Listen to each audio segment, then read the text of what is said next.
Xo'sh. Ustoz, maylimi tasvirga olsam? Mayli. Kim boshlaydi?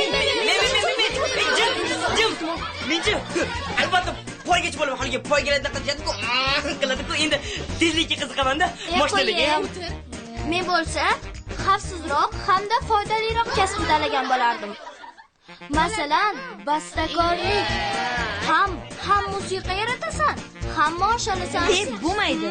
Buning nima foydasi bor? Qirt bekorchilik-ku. To'ppa to'g'ri. Eng zo'r kasb Poygachilik. shifokorlik. Eng daromadlisi esa quruvchilik. Masalan, men arxitektor bo'lmoqchiman. Men gapiray. Men esa boya aytib o'tganimdek, bloger bo'lmoqchiman. Men esa olim bo'laman.